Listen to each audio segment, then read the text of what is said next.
tengah-tengah kita, siap menolong kita dalam segala masalah hidup.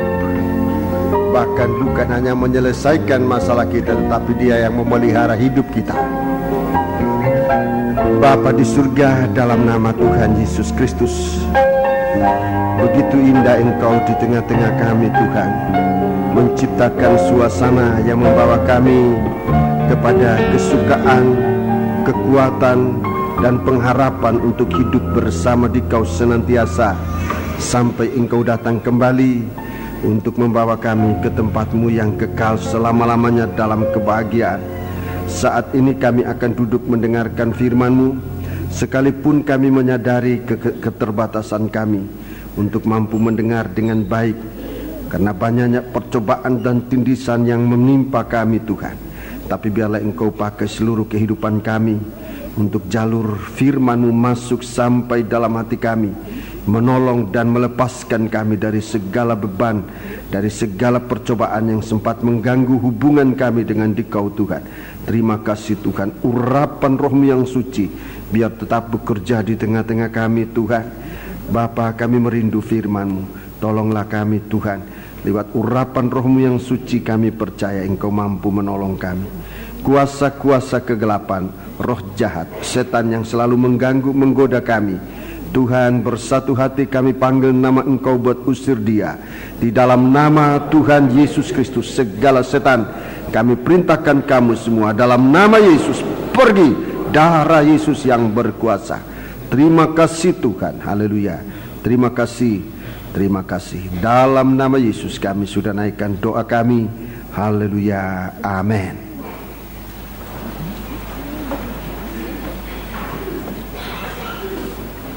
Sidang jemaat yang dikasihi Tuhan, saya menyampaikan salam sejahtera dan selamat berbahagia dalam menerima sabda Tuhan dalam nama Tuhan Yesus Kristus. Rekan-rekan hamba-hamba Tuhan, para gembala-gembala, penginjil, dan seberapa banyak hamba Tuhan yang pada malam hari ini berada dalam kebaktian ini. Jadikan kebaktian ini suatu kebaktian persekutuan kita untuk bersama-sama mendengarkan firman Allah, dan biar setiap pembukaan firman Allah membawa kita kepada pembangunan tubuh Kristus.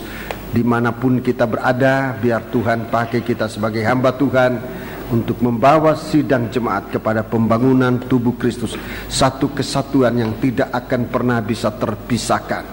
Sebab itu saudara-saudaraku, biarlah kita dalam kesempatan pertemuan, dalam kesempatan ibadah semacam ini, kita menitik beratkan perhatian kita bukan kepada persoalan-persoalan lain seumpama organisasi atau suku, bangsa, dan bahasa, tapi marilah kita menitik beratkan firman Allah yang kita terima ini untuk mempersekutukan kita dalam satu kesatuan yang disebut tubuh Kristus, di mana Tuhan segera akan datang menempatkan dirinya tepat sebagai kepala di atas kehidupan kita sekalian.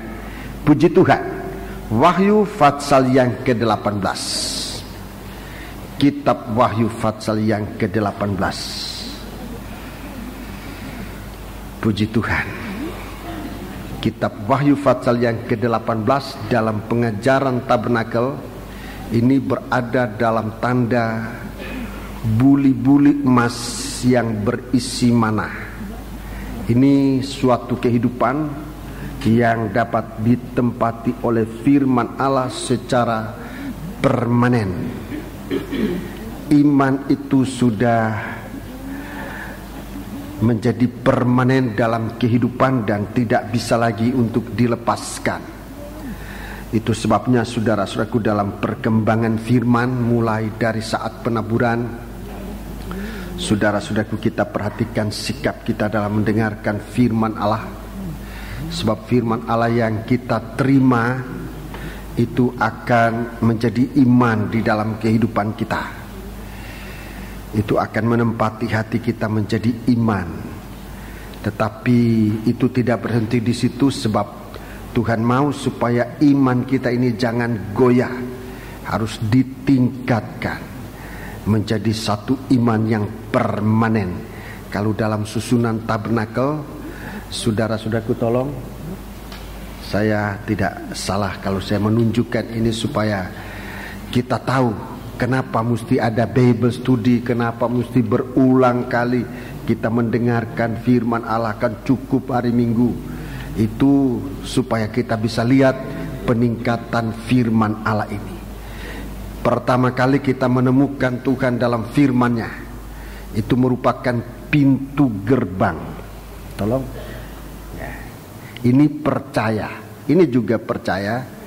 Di sini percaya itu artinya menerima, mendengar firman Allah dengan menerima. Tidak ada sedikit pun satu roh penolakan. Banyak kali ini daging menolak.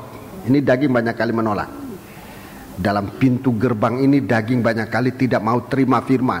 Oh, tidak logis umpamanya. Oh, menyinggung perasaan. Oh, dan sebagainya dan sebagainya. Banyak kali di pintu gerbang firman Allah ini tidak bisa diterima oleh akal kita. Kita tidak mengerti firman. Itu sebabnya saya katakan selalu, sekalipun umpamanya kita belum mengerti firman, tetaplah datang dalam firman, dalam kebaktian untuk bisa satu waktu kita dijamah oleh firman Allah itu. Firman Allah itu mampir, saya istilahkan ini aja, mampir untuk berada dalam pemikiran kita, untuk kemudian dalam ingatan kita, sampai satu waktu firman Allah itu masuk lebih dalam. Kali ini di dalam ruangan suci, meja roti sajian. Meja roti sajian, saudara-saudaraku. Dalam meja roti sajian, firman Allah ini sudah lebih mendalam, saudara-saudaraku. Firman Allah lebih mendalam untuk menjadi iman dalam kehidupan kita, saudara-saudaraku. Firman Allah sudah lebih mendalam. Bukan hanya kita mengerti, sekarang kita sudah sangat percaya, tetapi harus ditingkatkan. Firman Allah di dalam meja roti itu merupakan makanan, sehingga kita sudah seperti kita merindukan makanan, begitu kita merindukan firman. Kita selalu datang untuk menerima firman. Kemudian firman ini kalau kita terus tingkatkan, satu waktu firman Allah ini akan lebih meningkat. Bukan hanya kita percaya, tetapi tetap kita percaya. Dalam ruangan maha suci, dalam ruangan maha suci, firman Allah itu merupakan mana yang sudah ditaruh di dalam buli-buli emas. Itu bersamaan dengan keubahan hidup. Jadi firman Allah yang kita percaya itu sudah mengubahkan kehidupan kita, sudah mengubahkan kehidupan kita, bukan lagi di tanah liat, bukan lagi dalam buli-buli di tanah liat. Selama kita masih di bumi ini, saudara-saudaraku, tubuh kita ini masih sama dengan tanah liat. Tetapi semakin kita menerima firman, kuasa firman di dalam hati kita itu mengubahkan kehidupan kita menjadi satu waktu kehidupan kita ini diubah oleh Tuhan. Itulah yang disebut dalam 1 Korintus 15, kalau kita mati kita akan dibangkitkan untuk menerima tubuh yang tidak akan binasa lagi. Kalaupun mati, saudara-saudaraku, diizinkan Tuhan tubuh ini mati, akan dibangkitkan untuk menerima tubuh yang tidak akan binasa. Itu buli-buli emas. Kalau kita masih tetap di bumi ini, kita selalu mengalami keubahan-keubahan. Waktu Yesus datang, kita diubah dalam sekejap mata. Juga untuk memiliki tubuh rohani, tubuh yang tidak akan binasa. Buli-buli emas sama. Itu tubuh yang sama dengan tubuh yang ada pada Yesus Kristus, yang tidak dapat mati lagi, yang tidak akan dikuasai oleh maut. Itu ayatnya seluruhnya saudara baca di dalam 1 Korintus pasal 15 seluruh.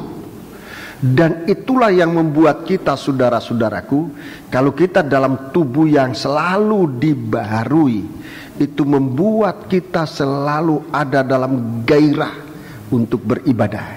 Jadi orang yang ada keubahan hidupnya itu terlihat, dapat nampak dalam gairahnya beribadah.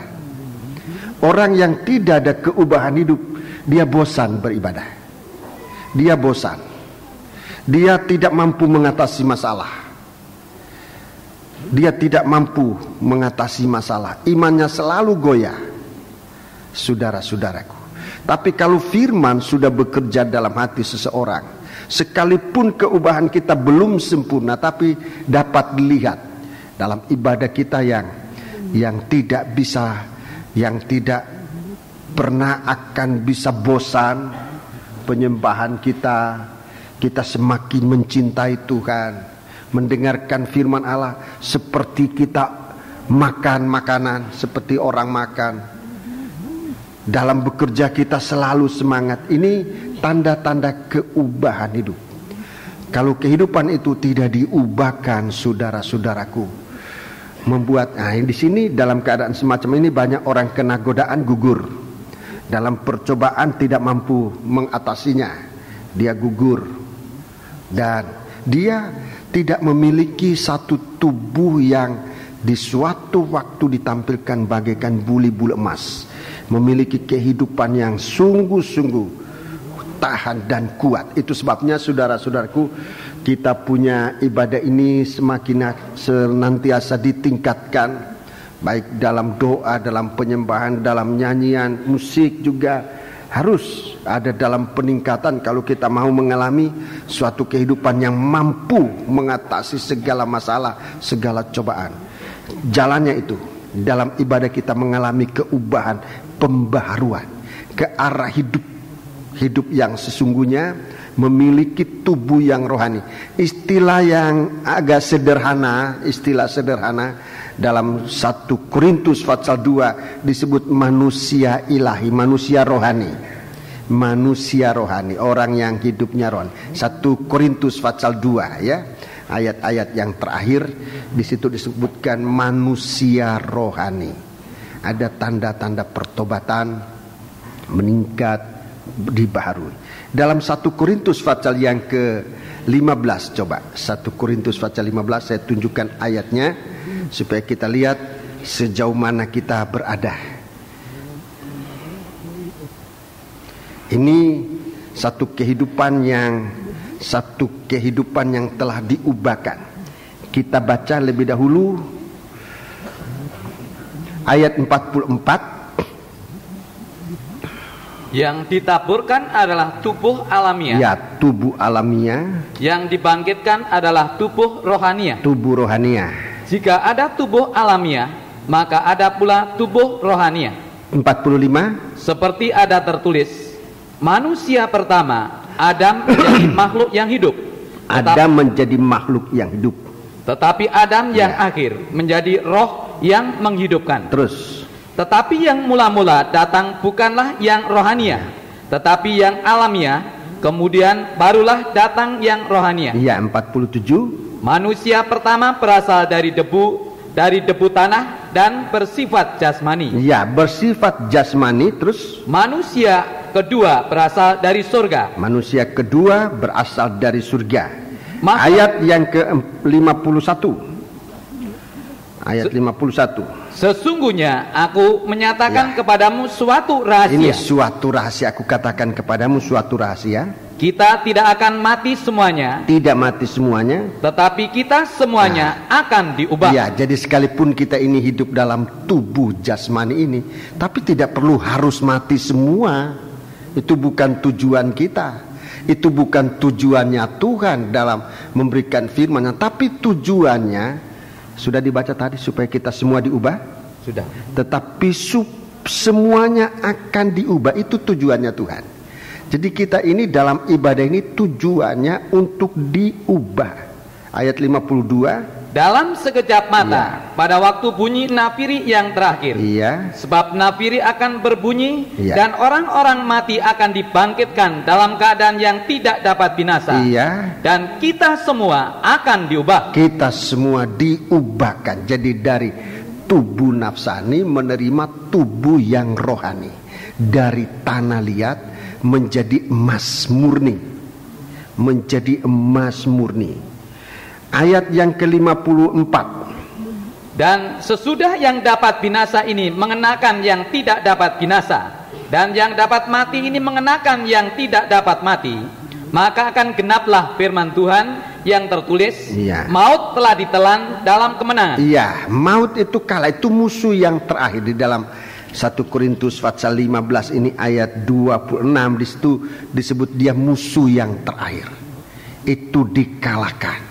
Kalau maut ini dikalahkan, musuh terakhir dikalahkan, kita berada dalam hidup yang kekal. Sekarang kita lihat ciri dari kehidupan terakhir, dari ciri terakhir dari kehidupan yang diubahkan. Ayat 58. Karena itu saudara-saudaraku yang kekasih, berdirilah teguh. Berdirilah teguh. Ini orang yang punya iman, bukan hanya menerima firman, bukan hanya percaya firman, tetapi sudah memiliki iman yang permanen. Sebab itu berdirilah teguh. Terus jangan goyah. Jangan goyah. Dan giatlah selalu dalam pekerjaan Tuhan. Giatlah selalu dalam pekerjaan Tuhan. Sebab kamu tahu bahwa dalam persekutuanmu dengan Tuhan, jerih payahmu tidak sia-sia. Jadi tidak ada sesuatu yang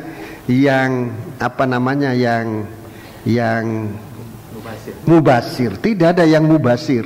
Ibadah tidak mubasir. Pengorbanan kita tidak mubasir. Pelayanan kita tidak mubasir. Saudara-saudaraku, semua yang kita kerjakan itu tidak sia-sia. Jadi inilah peningkatan firman. Mengapa Tuhan itu kok sungguh-sungguh untuk mengajarkan kita firman-Nya? Tidak cukup dalam kebaktian umum, Tuhan tambah dalam Bible study. Kemudian Tuhan sertai kita di dalam praktik firman dalam pelayanan.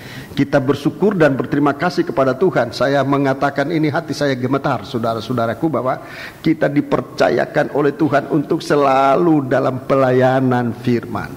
Jemaat ini mempunyai berkat itu, saudara-saudaraku. Kita diberkati dengan kesempatan untuk bisa langsung terjun mempraktikkan firman dalam setiap kali kesempatan pelayanan, baik di kota Surabaya, di luar kota Surabaya, di Indonesia, bahkan di luar negeri. Kita dipercayakan oleh Tuhan membawa firman Allah ini. Bukan hanya yang berkhotbah, tapi seluruh sidang jemaat. Saya oleh kemurahan Tuhan selalu Tuhan melibatkan kita seluruh sidang jemaat di dalam pelayanan. Nanti kita masih dipercayakan untuk pelayanan sekolah minggu pada Paskah nanti, mulai dari sekolah minggu tanggal 2. Tolong guru-guru sekolah minggu memperhatikan supaya anak-anak ini dilibatkan. Ini suatu peningkatan firman, kita praktekkan. Nanti kebaktian Paskah persekutuan. Kebaktian Paskah persekutuan tanggal 13 sampai 16 April. Sekolah minggu 2 April. Kebaktian Paskah persekutuan tanggal 13 sampai 16 April. Kita masih tetap dipercayakan oleh Tuhan. Kita terus berdoa sebab kita melihat dalam perkembangan pengurusan selalu ada kemajuan, hari demi hari ada kemajuan. Karena itu saudara-saudaraku yang kekasih, berdirilah teguh, jangan goyah, dan giatlah selalu dalam pekerjaan Tuhan. Giat selalu dalam pekerjaan Tuhan. Ini tanda-tanda kehidupan yang berhasil, sekalipun hasilnya belum penuh, tapi kita sudah mulai berhasil dalam mempraktikkan firman Allah. Kelihatan baik dalam ibadah maupun dalam pelayanan, dalam pekerjaan Tuhan. Sebab kamu tahu bahwa dalam persekutuanmu dengan Tuhan, jerih payahmu tidak sia-sia. Tidak ada yang mubasir. Tidak ada yang mubasir.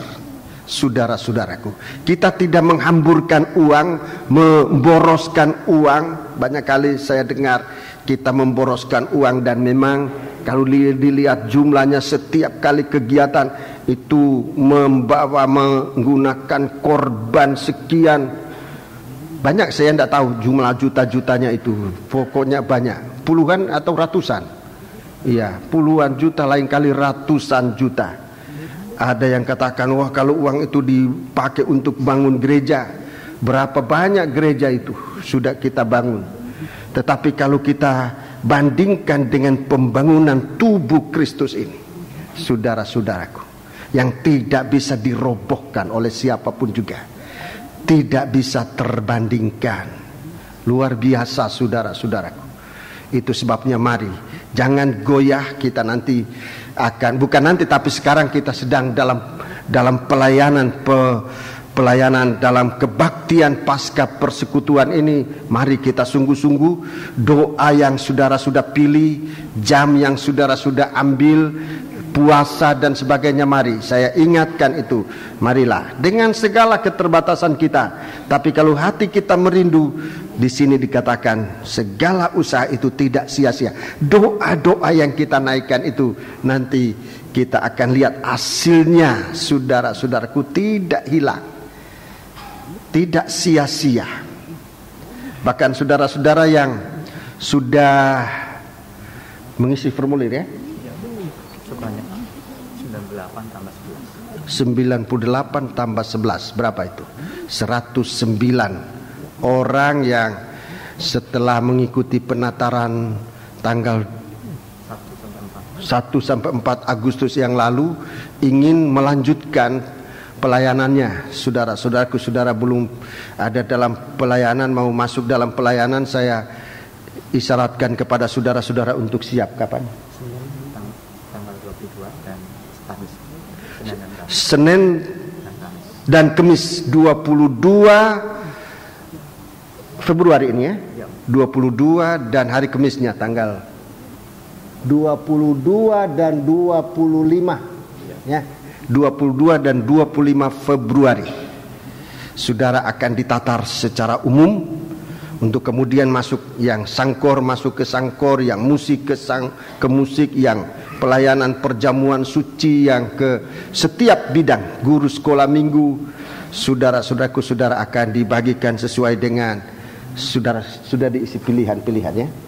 Ya, saudara sudah pilih nama-namanya, ada sudah ada namanya, sudah ditempel di luar. Silakan lihat saudara-saudaraku, dan mungkin ada saudara-saudara yang namanya belum tercantum, silakan laporan kepada Pak Yakob.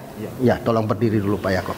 Sekian kali berdiri tapi tidak apa. Ini tugasnya untuk saudara lihat, dia koordinator bagian pelayanan imamat. Jadi dia yang mengaturkan ini bagi saudara-saudara yang mungkin baru di sini tapi sudah pelayanan di mana, di Bandung, di Ujung Pandang, di Manado, di mana sekarang ke sini mau ikut dalam pelayanan, tidak tahu caranya bagaimana, silakan berhubungan dengan Pak Yakob ya. Tidak usah langsung ke saya, Pak Yakob aja sudah. Biar ke saya, nanti saya offer juga ke Pak Yakob. Dia yang tahu persis dengan Pak Yakob bersama Pak yang tadi pembukaan Pak Yusuf. Mereka dua yang langsung aktif dalam soal ini. Jadi silakan saudara-saudaraku, sebab kita ditingkatkan tidak hanya menjadi orang beriman yang tidak ada kegiatan. Sebab dalam surat Yakobus dikatakan iman tanpa perbuatan itu mati. Itu bagaikan tanah yang kembali ke tanah. Tubuh dari tanah kembali ke tanah. Ada iman tapi tanpa perbuatan itu mati. Kita harus ada dalam kegiatan. Setiap anggota tubuh itu harus ada dalam kegiatan. Saudara lihat aja gampangnya untuk mengerti ini. Lihat aja di tubuh kita ini, di bagian tubuh kita ini. Bagian tubuh saudara-saudaraku yang sekecil apapun juga, saudara-saudaraku, sebatas dia berada wajar dalam tubuh, sebatas dia berada wajar dalam tubuh, saudara-saudaraku, sekecil apapun juga dia masih berguna, dia tetap dipelihara. Tetapi kalau dia tidak wajar lagi oleh karena sesuatu hal, saudara-saudaraku, dia dipotong, dia tidak bisa lagi berada dalam tubuh, tidak bisa disambung lagi. Kalau kuku ini sudah dipotong, tidak ada dokter spesialis sambung kuku, saya kira nggak ada. Kalau sudah dipotong sudah tidak ada gunanya. Dia tidak wajar dalam tubuh. Sebab itu saudaraku, semasa ada kesempatan untuk kita masuk dalam tubuh ini, masuklah. Jangan terlambat masuk. Sebab kalau mata itu sudah dua, tidak mungkin ada mata yang ketiga. Sudah cukup dua mata, tidak usah ada lagi tambah mata yang ketiga. Jadi kalau ada mata yang baru nyusul mau masuk dalam tubuh Kristus menjadi mata, gak mungkin lagi kalau sudah di dalam tubuh itu sudah ada dua mata. Kuping cukup dua. Kalau sudah ada dua kuping, baru datang lagi kuping yang lain mau masuk dalam tubuh. Aku mau masuk dalam tubuh, namaku kuping. Tuhan lihat tempatnya sudah ada kuping dua. Gak mungkin kuping yang ketiga masuk di situ. Gak mungkin. Mau taruh di mana? Di sini dua kuping, taruh kuping di sini lagi supaya dengar-dengaran. Sudah tidak mungkin. Sebab itu sekarang ini sementara pembentukan tubuh Kristus ini, hayo. Dan kalau kita sempat diletakkan oleh Tuhan dalam tubuh Kristus, jangan kita lepas. Itu sebabnya di hari-hari ini saya bicara soal itu. Sebab waktu kita ini sudah singkat. Waktunya sudah singkat. Kalau Tuhan datang kita masih di luar tubuh Kristus, jelas tidak ada tempat lagi. Sebab itu mari kita sekarang bekerja sungguh-sungguh.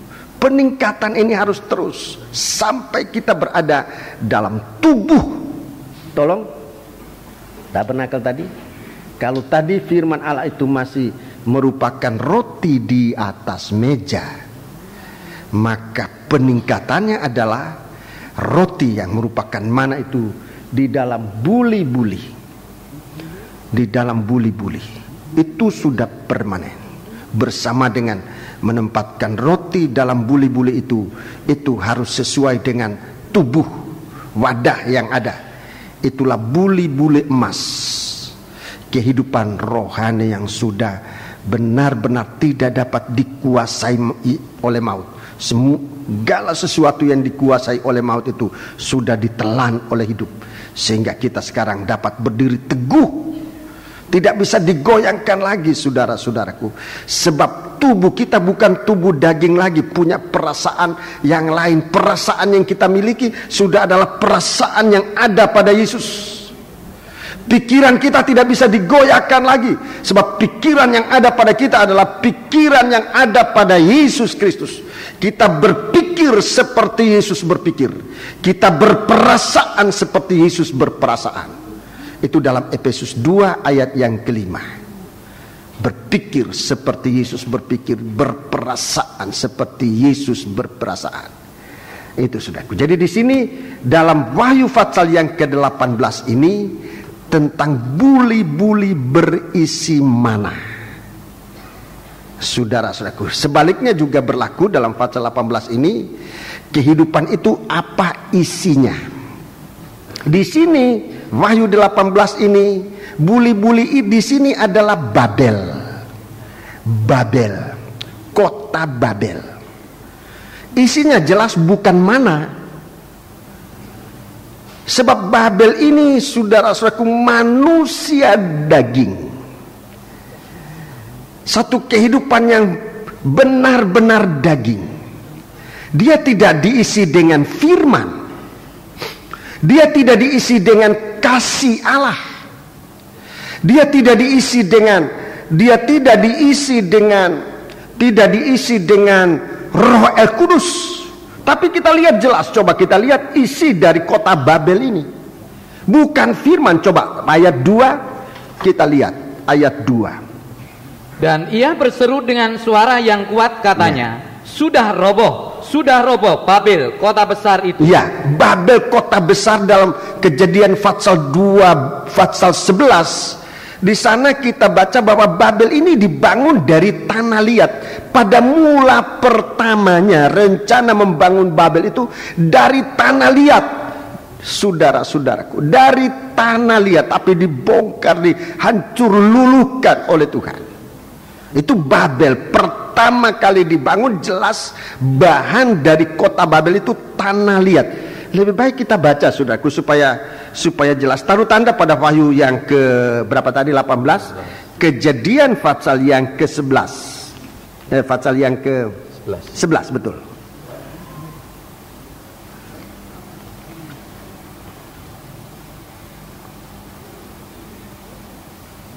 Ayat yang ketiga. Mereka berkata seorang kepada yang lain, marilah kita membuat batu bata. Ya, membuat batu bata. Itu dari tanah itu terus. Dan membakarnya baik-baik. Membakarnya baik, biar dibakar bagaimanapun yang batu bata ya tetap batu bata. Mari kita membangun tubuh tanah liat, itu sama artinya. Membuat batu bata ini, mari kita membangun kehidupan daging. Sebagus-bagusnya kehidupan.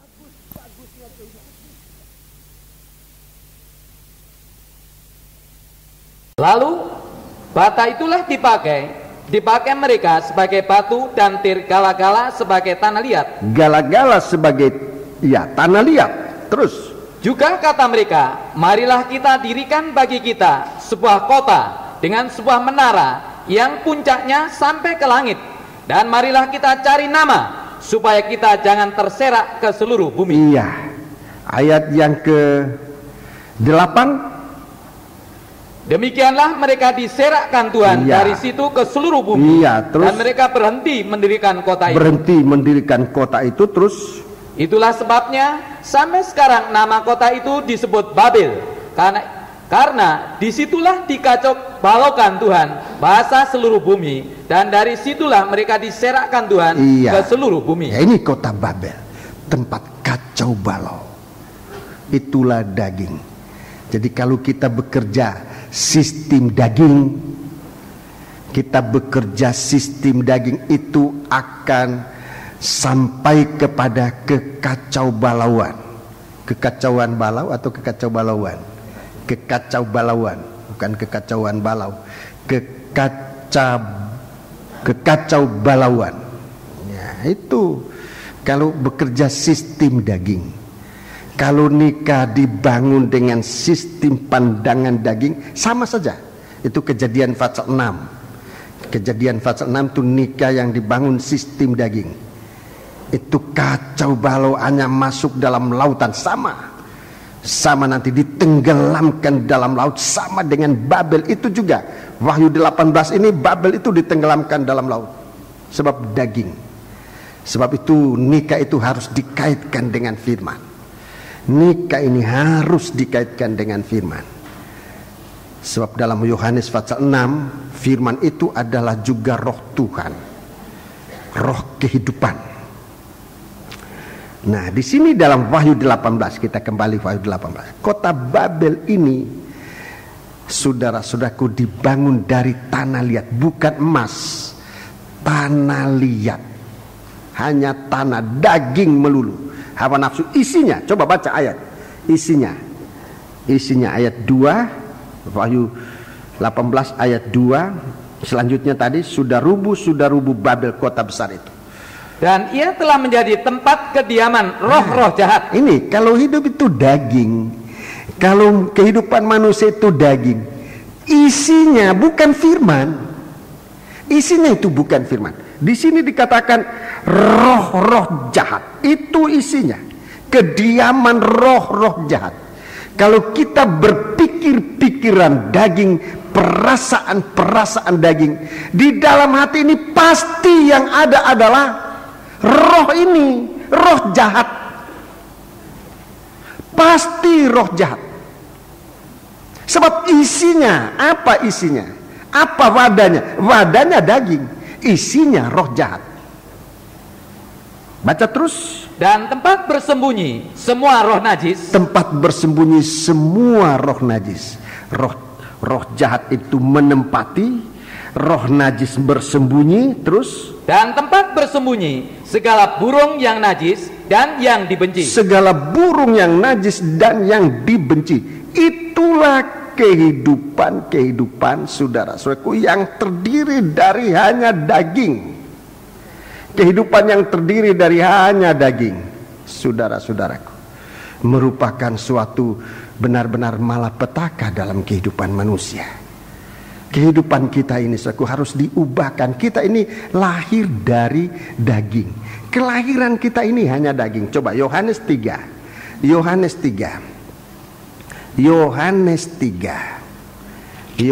pasal 3. Yohanes pasal yang ketiga.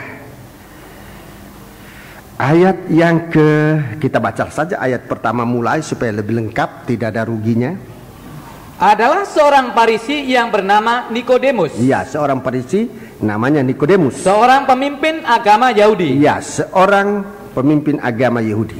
Ia datang pada waktu malam kepada Yesus dan berkata, "Ya, Rabi, kami tahu bahwa engkau datang sebagai guru yang diutus Allah, sebab tidak ada seorang pun yang dapat mengadakan tanda-tanda yang engkau adakan itu, jika Allah tidak menyertainya." Terus Yesus menjawab katanya, "Aku berkata kepadamu, sesungguhnya jika seorang tidak dilahirkan kembali." Kalau hanya daging ini tidak dilahirkan kembali, jika seorang tidak dilahirkan kembali, ia tidak dapat melihat kerajaan Allah. 4.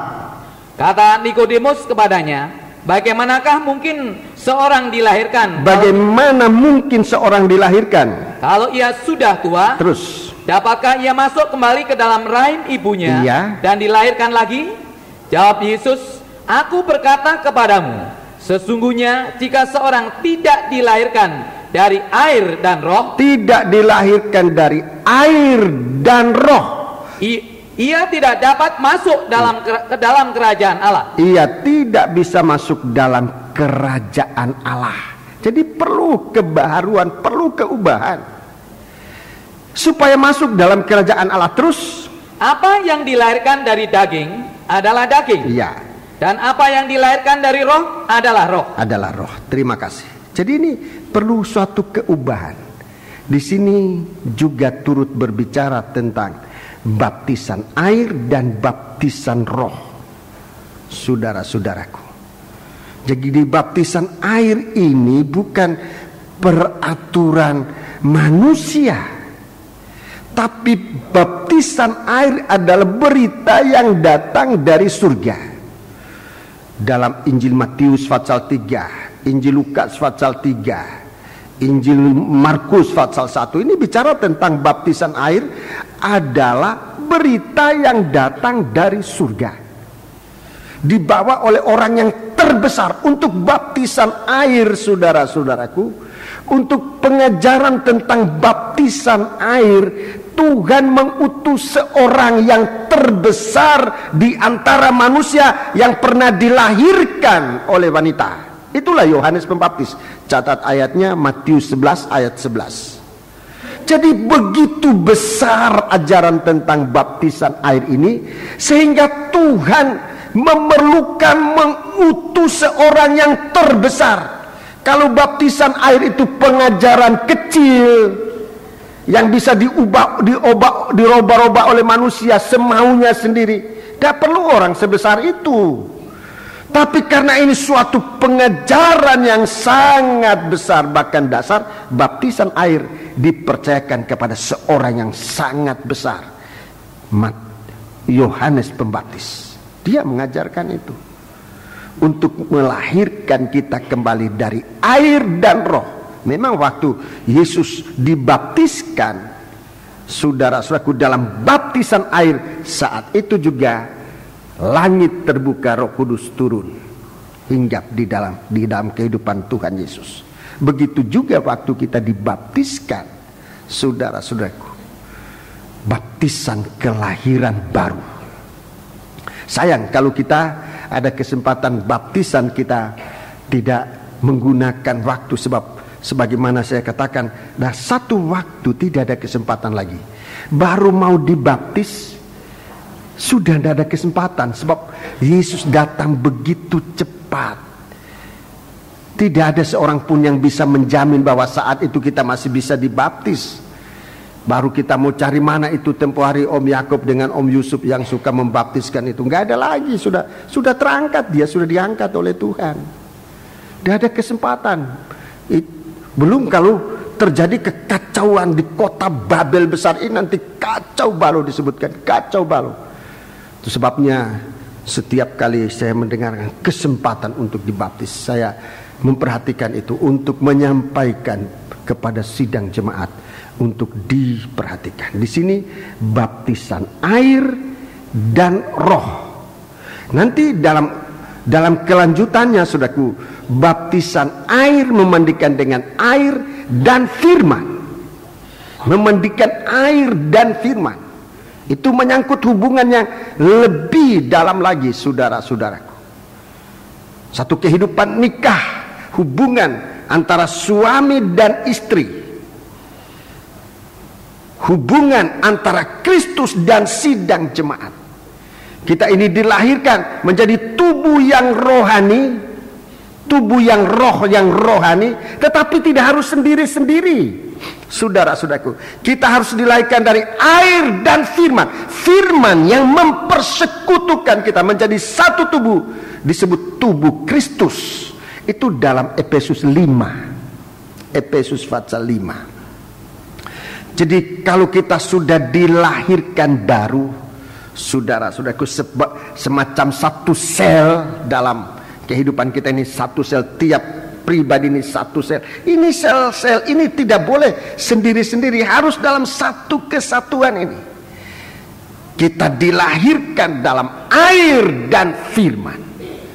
Saudara-saudaraku, itu lebih mendalam. Kita masuk menyelami kedalaman firman untuk membawa kita kepada pembentukan tubuh Kristus. Surat Efesus itu surat tentang pembentukan tubuh Kristus. Ada 6 pasal itu seluruhnya bicara tentang pembentukan tubuh Kristus. Jadi perlu sekali, saudaraku, kita ini ditingkatkan supaya kehidupan kita menjadi satu kehidupan yang berisi, bukan perkara yang akan binasa, seperti dalam Wahyu pasal 18 ini, saudaraku. Wahyu pasal 18 ini dikatakan satu kehidupan yang tidak dilahirkan kembali. Itu bagaikan Babel, kota besar. Ini yang manusia yang terbanyak nanti adalah manusia yang tidak dilahirkan kembali. Itu yang paling banyak di bumi ini nanti, saudara-saudaraku. Tapi satu kehidupan kita yang dilahirkan kembali itu menjadi satu tempat, kota. Dalam Wahyu pasal yang ke-21 itu Yerusalem baru. Wahyu 21 disebut Yerusalem baru. Itu tempatnya orang-orang yang dilahirkan baru. Mari kita lihat dalam Wahyu pasal 18 ini, kota Yerusalem, kota Babel yang besar, berisi roh jahat. Itu isinya, berisi roh najis, berisi burung yang najis dan yang dibenci. Saudara-saudaraku, dan coba bayangkan kehidupan kita ini kalau hanya dari daging ini, hanya melulu daging. Hidup manusia itu kalau hanya dari daging benar-benar celaka. Coba saya segera teringat dalam kitab Nabi Yesaya. Kitab Nabi Yesaya pasal yang ke-13. Kitab Nabi Yesaya pasal 13. Mulai ayat 19 sampai dengan ayat 22. Saudara lihat, saudaraku, bagaimana kalau manusia ini hanya dari tanah liat. Itu satu orang. Kalau 2 orang suami istri, dua-dua hanya tanah liat. Waduh, bagaimana menderitanya kehidupan manusia ini. Ayat 19 sampai dengan 22. Yesaya 13 ayat 19 sampai 22. Dan Babel yang permai di antara kerajaan-kerajaan. Ya, Babel ini permai di antara. Memang saudara-saudaraku, kehidupan tubuh ini cenderung untuk dihiasi. Ini tubuh ini banyak. Kalau tubuh ini, saudara-saudaraku, sangat cenderung untuk minta dihiasi, menjadi permai, diperindah. Mulai dari rambut sampai ujung kuku diperindah dengan warna, dengan apa aja. Dengan apa aja, dengan model, dengan apa aja. Ini tubuh ini sangat diperindah sampai menjadi permai. Menjadi permai. Baca terus. Perhiasan orang Kasdim yang megah. Ya, perhiasan orang Kasdim. Orang Kasdim ini asal usulnya dari Ibrahim. Ini orang Kasdim dari negeri Babel itu. Terus akan sama seperti Sodom dan Gomora pada waktu Allah menunggang balikannya. 20. Tidak ada penduduk untuk seterusnya dan tidak ada penghuni turun temurun. Ya, ini ditandai dengan kefanaan. Ditandai dengan kefanaan. Kalau tubuh ini hanya dari daging, itu ditandai dengan kefanaan, kebinasaan. Baca terus. Orang Arab tidak akan berkemah di sana, dan gembala-gembala tidak akan membiarkan hewannya berbaring di sana. Ya, tidak ada penggembalaan. Tidak ada penggembalaan. Kalau kehidupan ini hanya dari tubuh, tidak ada kemah, tidak ada penggembalaan, tidak ada pembangunan tubuh Kristus, tidak ada penggembalaan. Singkatnya begitu aja. Terus, tetapi yang akan berbaring di sana ialah binatang gurun. Satu kehidupan yang tidak tergembala. Binatang gurun, kehidupan yang tidak tergembala. Dan rumah-rumah mereka akan penuh dengan burung hantu. Rumah mereka, kehidupan itu penuh dengan burung hantu. Burung-burung unta akan diam di sana. Burung unta akan diam di sana. Dan jin-jin akan melompat-lompat. Iya, jin-jin akan melompat, akan berdansa-dansa di situ. Jadi kehidupan yang tidak dibangun, tidak dilahirkan kembali, ini setan itu berdansa. Setan itu mempermainkan kehidupan itu. Dari percobaan yang satu, setan berlompat-lompat di situ, kemudian dibawa lagi ke percobaan yang lain, setan melompat-lompat. Kehidupan yang menjadi permainan dari jin-jin ini, dari roh-roh yang najis ini, dari jin, setan melompat, setan akan berlompat-lompat. Ini jin-jin yang melompat-lompat ini mungkin apa itu namanya? Disko. Ya, disko itu. Apa bahasa Jawanya itu, setan yang gondoruwo, bukan gondoruwo? Iya, gondoruwo. Iya, itu setan yang bikin ribut itu ya. Bikin jatuh piring, bikin banting pintu. Ini kalau kita sudah ada percobaan pintu dibanting-banting, tuh gondoruwonya sedang berlompat-lompat. Piring dipecah-pecahkan, itu gondoruwonya itu sudah. Ini mengapa bisa terjadi demikian? Sebab kehidupan itu dari daging. Hanya dari daging, tidak dibangun, tidak dilahirkan kembali. Jadi kehidupan itu wadah, tempat dari jin-jin yang melompat-lompat, yang lari, yang ini bukan cuma melompat, lari jauh, bukan cuma lompat jauh, lompat tinggi. Nah ini, baca terus. Anjing-anjing hutan. Wah, anjing-anjing hutan akan menyala di dalam puri-purinya. Coba bayangkan kalau anjing perempuan, anjing laki-laki berteriak-teriak. Nah ini, bagaimana rumah tangga kalau terjadi semacam ini? Bagaimana? Saya tadi bilang anjing laki, anjing Perempuan. Anjing perempuan itu anjing betina? Betina. Anjing betina itu berarti bukan suami istri. Kalau suami istri itu manis-manis. Sebab suami istri itu bentukan Tuhan. Suami istri itu bentukan Tuhan. Ingat, kalau saudara disebut suami, itu bentukan Tuhan. Seingat saya dalam menahbiskan atau meneguhkan nikah, saya selalu katakan sesudah ini saudara calon mempelai disebut suami, calon istri calon mempelai wanita disebut istri. Selalu, seingat saya selalu sebut itu. Jangan disebut anjing-anjing hutan yang menyalak, yang menggonggong. Wah, itu rame saudara-saudaraku, rame sekali. Anjing-anjing hutan akan menyalak dalam puri-purinya. Terus, dan serigala-serigala di dalam istana-istana kesenangan. Ya, serigala kok ada istananya? Tentu ini serigala yang modern. Ini bukan serigala biasa, ini yang serigala punya istana ini.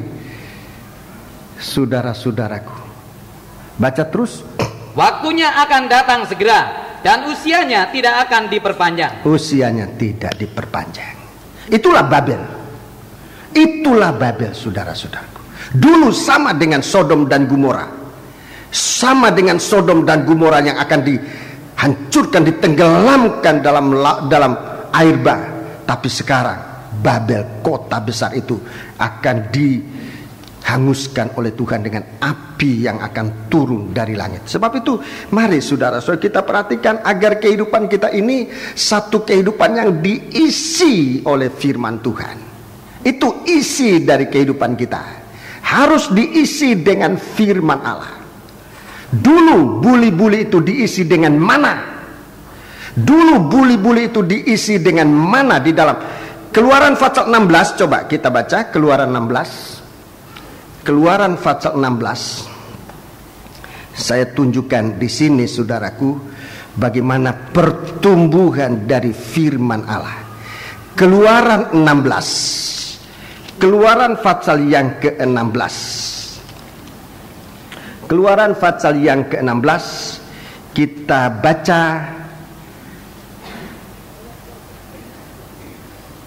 ayat yang ke-32. Musa berkata, beginilah perintah Tuhan, ambillah segomer penuh untuk disimpan turun-temurun. Ya, untuk disimpan turun-temurun. Ini mana disimpan turun-temurun? Supaya keturunan mereka melihat roti yang kuberi kamu makan di padang gurun, ya, ketika aku membawa kamu keluar dari tanah Mesir. Ya, 2:33. Sebab itu Musa berkata kepada Harun, ambillah sebuah buli-buli, taruhlah mana di dalamnya segomer penuh, dan tempatkanlah itu di hadapan Tuhan untuk disimpan turun-temurun. Terus, seperti yang diperintahkan Tuhan kepada Musa, demikianlah buli-buli itu ditempatkan Harun di hadapan tabut hukum Allah untuk disimpan. Ya, jadi ini berada di hadapan tabut Tuhan. Buli-buli ini di hadapan tabut Tuhan. Terus, orang Israel makan mana 40 tahun lamanya. Ya, makan mana 40 tahun ini mempunyai arti nubuat. Terus, sampai mereka tiba di tanah yang didiami orang. Mereka mana sampai tiba di perbatasan tanah Kanaan. 40 tahun itu nubuatan tentang zaman gereja 2000 tahun.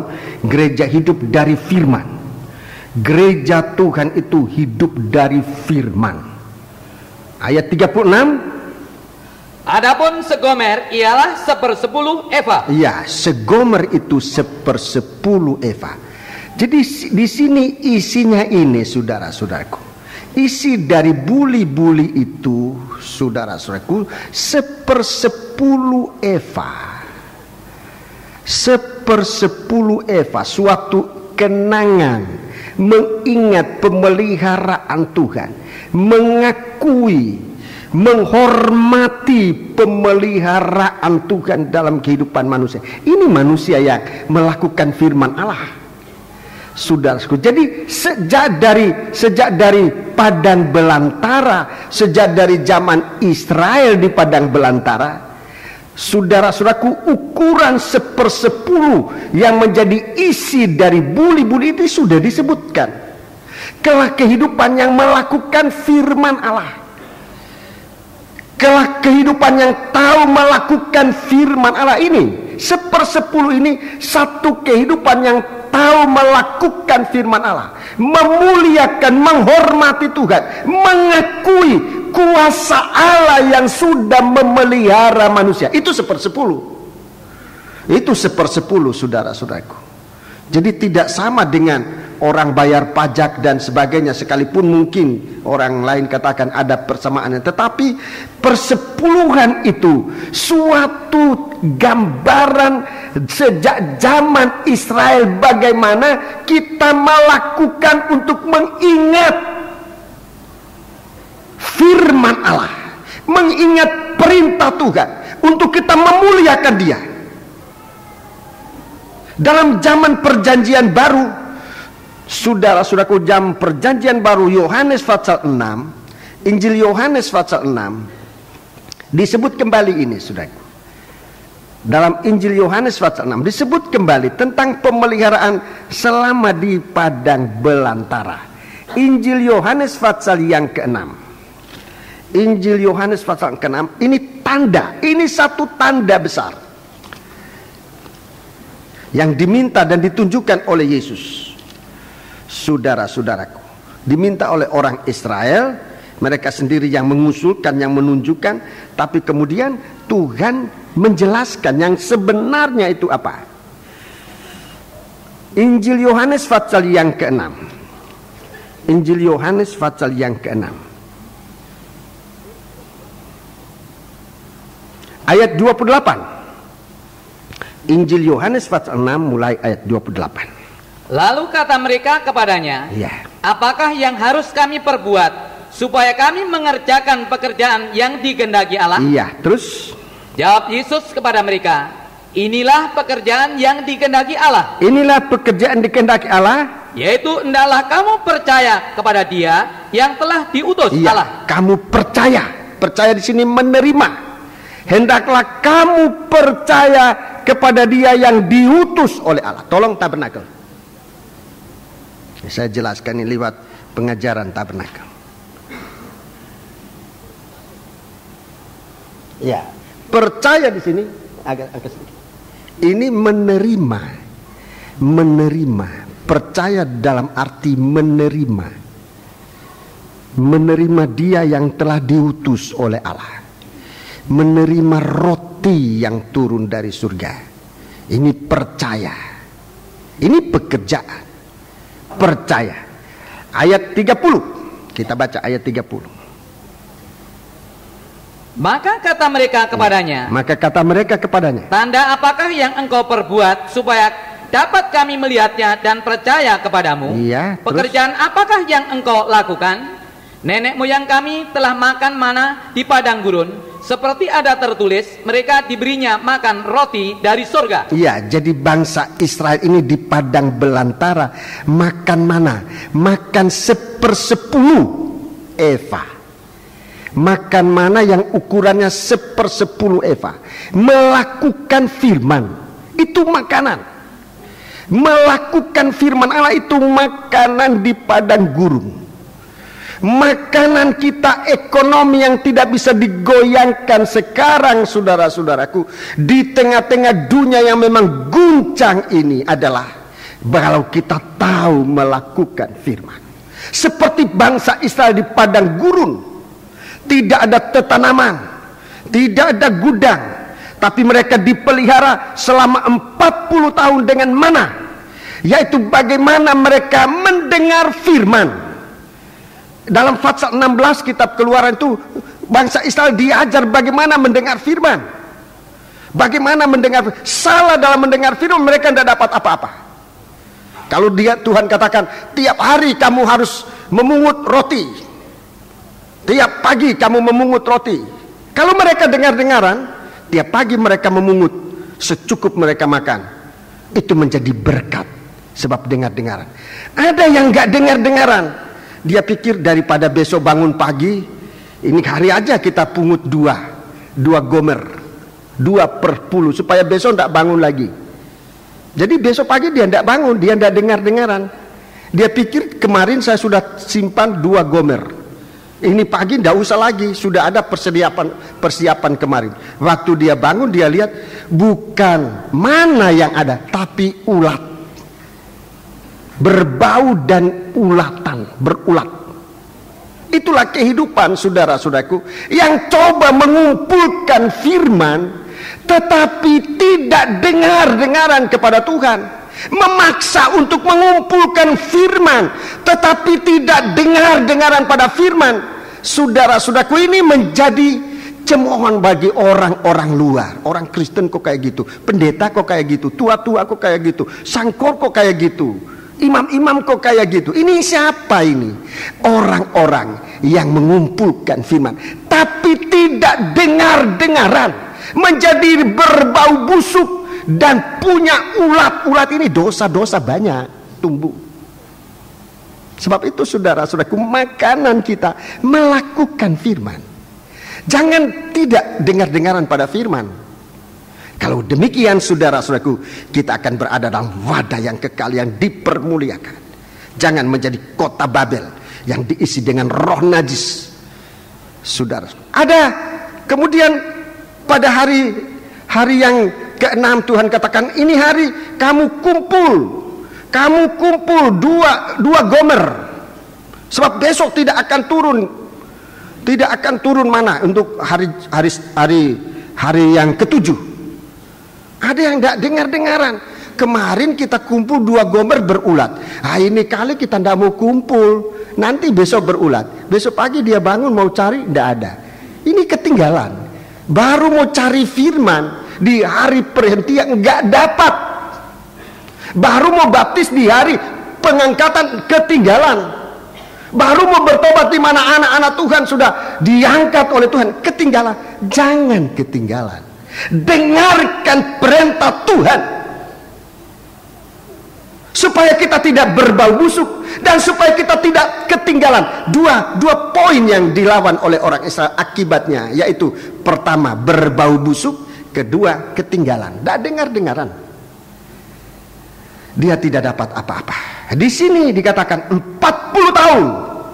40 tahun orang Israel makan mana, 1/10 itu menerima dan melakukan firman. Menerima dan melakukan firman. Jadi dalam perjanjian baru diulangi kembali. Coba kita lihat di sini. Apa itu mana itu? Ayat 32. Ayat 32. Maka kata Yesus kepada mereka, Aku berkata kepadamu, sesungguhnya bukan Musa yang memberikan kamu roti dari surga. Iya.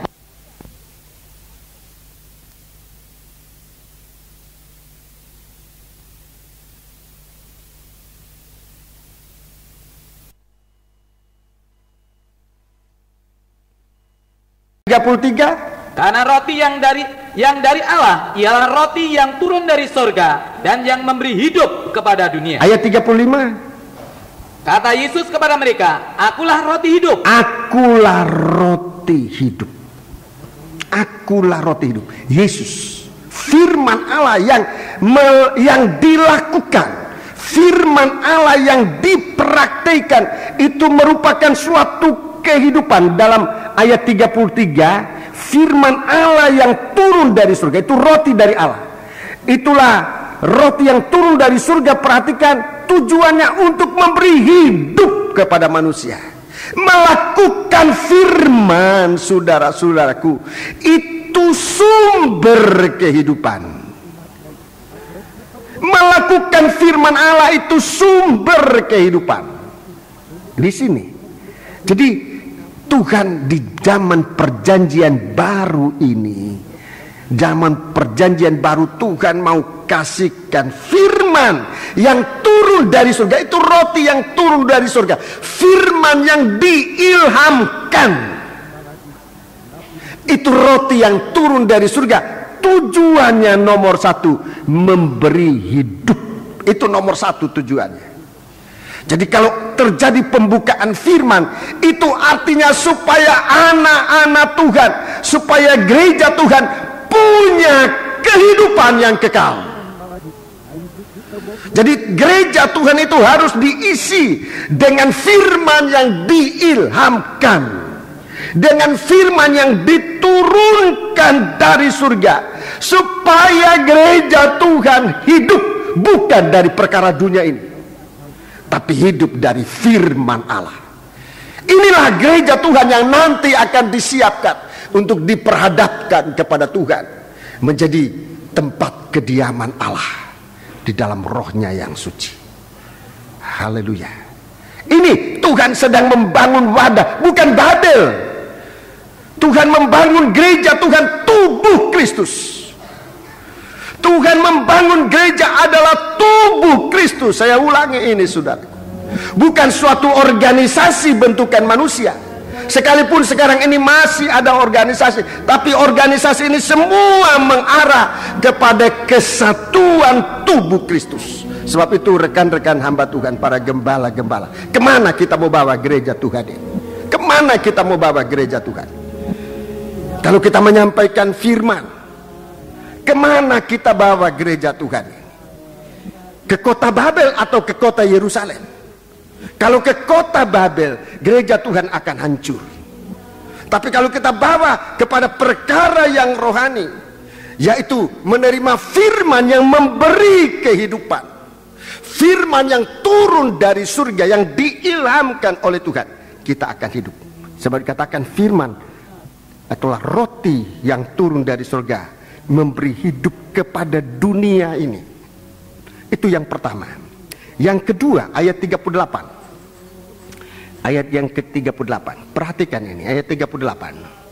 Sebab aku telah turun dari surga, bukan untuk melakukan kehendakku. Bukan untuk melakukan kehendakku, tetapi untuk melakukan kehendak Dia yang telah mengutus aku. Ini untuk melakukan kehendak dari Dia yang telah mengutus aku. Turun dari surga. Firman yang turun dari surga isinya untuk melakukan kehendak Allah. Kita hidup untuk melakukan kehendak Allah. Itu Yerusalem baru. Itu bukan kota Babel. Untuk melakukan kehendak Allah. Ayat 40. Sebab inilah kehendak Bapa-Ku, yaitu supaya setiap orang yang melihat Anak dan yang percaya kepadanya beroleh hidup yang kekal, dan supaya aku membangkitkannya pada akhir zaman. Iya, jadi maut tidak menguasai. Ini kehidupan. Maut tidak menguasainya. 1 Korintus pasal 15 seluruhnya. Maut tidak menguasai orang semacam ini. Sebab itu sudah biar kehidupan kita ini menjadi wadah, bukan Babel, tetapi satu kehidupan yang ditempati oleh Tuhan, dibangun oleh Tuhan menjadi tempat kediaman Allah. Di dalam Efesus pasal yang kedua, Efesus pasal yang kedua. Jadi dalam Yohanes pasal 6 tadi, Yohanes pasal 6 jelas firman yang tinggal. Sekarang Efesus pasal yang kedua ayat 19 sampai 22. Efesus pasal 19 pasal 2 ayat 19 sampai 22. Demikianlah kamu bukan lagi orang asing dan pendatang. Bukan orang asing dan pendatang, melainkan kawan sewarga dari orang-orang kudus dan anggota-anggota keluarga Allah. Iya, terus yang dibangun di atas dasar para rasul, dibangun di atas dasar para rasul dan para nabi, dengan Kristus Yesus sebagai batu penjuru. Yesus Kristus sebagai batu penjuru. Terus di dalam Dia tumbuh seluruh bangunan. Di dalam Dia tumbuh seluruh bangunan, rapi tersusun, menjadi bait Allah yang kudus di dalam Tuhan. Di dalam Dia kamu juga. Di dalam Dia kamu juga turut dibangunkan. Kamu juga turut dibangunkan menjadi tempat kediaman Allah di dalam roh. Ini bukan Babel. Tempat kediaman Allah di dalam roh. Zaman perjanjian baru disebutkan buli-buli itu berisi mana. Tapi dalam perjanjian baru, saudara-saudara, perjanjian lama buli-buli berisi mana. Dalam perjanjian baru, kehidupan kita harus diisi dengan firman Allah, sumber kehidupan kita, untuk melakukan firman, untuk melakukan kehendak Tuhan. Kita menjadi tempat kediaman Allah di dalam roh. Roh itu tinggal di dalam kehidupan. Roh Allah tinggal di dalam kehidupan kita. Jadi ini isi dari buli-buli zaman perjanjian baru yang nanti akan ditampilkan bagaikan emas. Zaman gereja Tuhan adalah zaman keemasan. Gereja Tuhan dibangun menjadi satu kehidupan bagaikan buli-buli emas yang diisi dengan firman, yang diisi dengan Roh Kudus. 1 Yohanes pasal 2, 1 Yohanes pasal yang kedua, 1 Yohanes pasal yang kedua, 1 Yohanes pasal yang kedua, kita baca ayat yang ke-15. Janganlah kamu mengasihi dunia dan apa yang ada di dalamnya. Perhatikan. Jikalau orang mengasihi dunia, maka kasih akan Bapa tidak ada di dalam orang itu. Iya, ini yang disebutkan. Ini perjuangan kita sekarang ini, saudara. Perjuangan kita sekarang ini. Sebab perintah dalam Wahyu 18, tinggalkan Babel itu. Jangan biarkan kehidupan kita ini diisi dengan perkara-perkara yang ada di Babel itu. Tinggalkan Babel itu, supaya kita diisi dengan kasih Allah.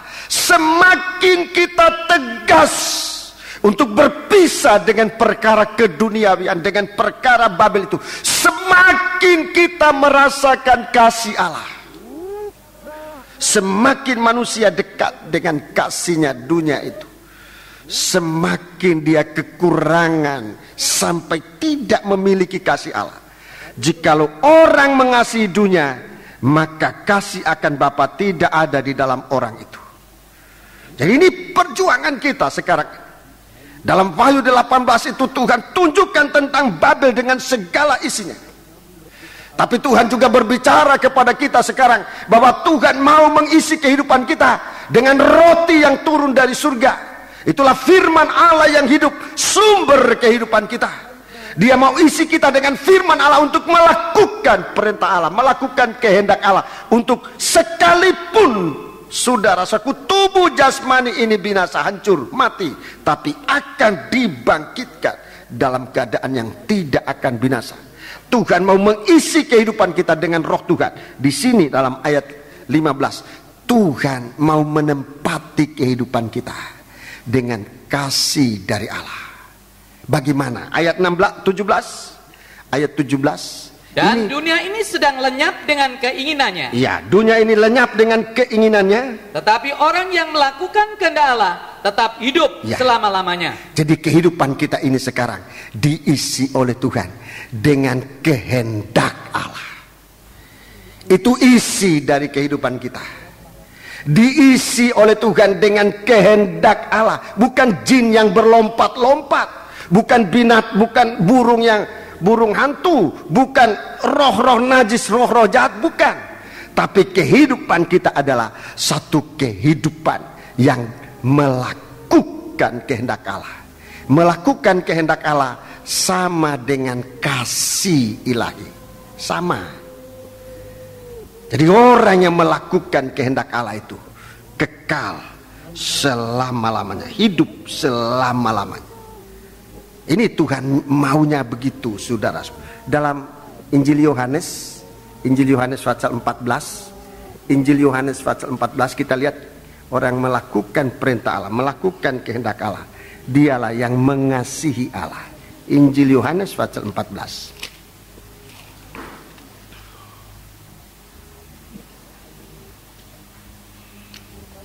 Ayat 21. Barang siapa memegang perintahku dan melakukannya, dialah yang mengasihi aku. Itu mengasihi aku. Kalau kita melakukan firman, kita mengasihi Tuhan, kita diisi dengan kasih Allah. Setiap kita melakukan perintah Tuhan, kita mengalami mengalami kasih Allah dalam kehidupan kita. Terus, dan barang siapa mengasihi aku, ia akan dikasihi oleh Bapa-Ku, dan aku pun akan mengasihi dia dan akan menyatakan diriku kepadanya. Akan menyatakan diri kepada Daniel. Mendapat pembukaan firman. Karena apa? Karena dia mengasihi Tuhan. Karena dia melakukan perintah Tuhan. Di saat manusia tertindis di kota Babel itu, di saat manusia pada tertindis dan melakukan dosa, Daniel dia berdoa mohon ampun segala dosa dan dosa bangsanya. Tuhan mengutus malaikat menyatakan diri kepada Daniel. Sebab Daniel yang sangat dikasihi oleh Tuhan. Saudara-saudaraku, dia mengasihi Tuhan. Di sini, siapa mengasihi aku, ia akan dikasihi oleh Bapa-Ku. Dan aku pun akan mengasihi dia dan akan menyatakan diriku kepadanya. Kalau jemaat ini mengasihi Tuhan, melakukan kehendak Allah, kita tidak perlu kelaparan rohani. Sebab Tuhan akan membukakan firman bagi kita. Saudara percaya? Saudara percaya? Kalau kita mau melakukan firman, kalau kita mau mengasihi Tuhan, tidak perlu kelaparan. Tuhan akan datang dan Tuhan akan menyatakan diri. Apa artinya menyatakan diri? Membukakan firman. menyatakan isi hatinya. Seperti Yohanes di Pulau Patmos, yang sekalipun dalam penderitaan, sekalipun dalam tekanan yang berat, ia tetap mengasihi Tuhan. Tuhan datang menyatakan dirinya, saudara-saudara. Tapi kepada gereja Tuhan lebih. Kalau Tuhan kepada Musa menyatakan belakangnya, Tuhan menyatakan diri kepada Musa. Musa mohon nyatakan, dia ingin lihat Tuhan. Tuhan katakan, baik, kamu akan lihat belakangku, tapi kamu harus tinggal di celah-celah batu. Celah-celah batu itulah firman Allah, batu karang yang hidup. Di setiap fatsal ayat itu celah batu di mana kita harus berada. Seluruh firman Allah ini kita terima, saudara, dengan pengertian dan percaya. Itu celah batu. Musa dikasih kesempatan melihat belakangnya. Yohanes di Pulau Patmos, dia melihat seluruh wajah Tuhan, dan dia tersungkur bagaikan orang mati. Wahyu pasal 1. Dia lihat dari rambut, muka, dada sampai pada kaki, dan kemudian dia tertelentang bagi orang mati menyembah Tuhan. Ini Musa melihat, Yohanes melihat wajahnya Tuhan. Tapi gereja Tuhan di hari-hari ini, gereja Tuhan, saudara-saudaraku, kalau Musa melihat Tuhan di Gunung Torsina, Gunung Sinai, Gunung Horeb, Yohanes melihat Tuhan di Pulau Patmos. Kita tidak usah ke Pulau Patmos, tidak usah ke Gunung Horeb dan sebagainya. Kita melihat Tuhan di sini. Kapan? Pembukaan firman. Tuhan datang akan menyatakan dirinya. Ini bukan hanya belakangnya, bukan hanya mukanya, tapi yang terutama kepada mempelai wanitanya, Tuhan membuka isi hatinya. Itulah pembukaan firman. Tuhan membuka isi hatinya, bahwa Tuhan mengasihi kita. Itu isi hati dari mempelai. Isi hati dari mempelai. Biar calon ini datang bawa harta, bawa ini, tapi dia tidak pernah bilang aku cinta kepada kamu. Itu pihak sebelah sana itu, apa dia mau, apa dia senang sama saya atau enggak. Sebab dia tidak pernah ungkapkan. Tapi Yesus datang kepada kita. Dia ungkapkan, dia mengasihikan. Itu ungkapan isi hati dari Tuhan. Ungkapan isi hati. Sebab apa? Di sini katakan, sebab dia lihat di dalam kita ada kerinduan untuk melakukan firman Allah. Dan barang siapa mengasihi aku, ia akan dikasihi Bapakku, dan aku pun akan mengasihi dia dan menyatakan diriku kepadanya. Menyatakan diri ini, menyatakan hatinya, isi hatinya kepada kita. Coba baca ayat 23. Ayat 23 ini bukti penyataan isi hati. Jawab Yesus, jika seorang mengasihi aku, ya, ia akan menuruti firman-Ku. Terus? Dan Bapakku akan mengasihi dia, dan kami akan datang kepadanya dan diam bersama-sama dengan dia. Diam bersama-sama dengan dia. Itu luar biasa. Tuhan datang dan diam bersama-sama dengan dia. Dalam Keluaran pasal 33, 32 dan 33, bangsa Israel bersama Musa diancam oleh Tuhan untuk Tuhan tinggalkan, tidak mau berjalan bersama dengan orang Israel. Sebab kalau kamu mau memaksa aku berjalan dengan kamu, sebentar aja kamu sudah mati semuanya, kata Tuhan. Tapi di sini dikatakan, kalau kita mau melakukan perintah Tuhan,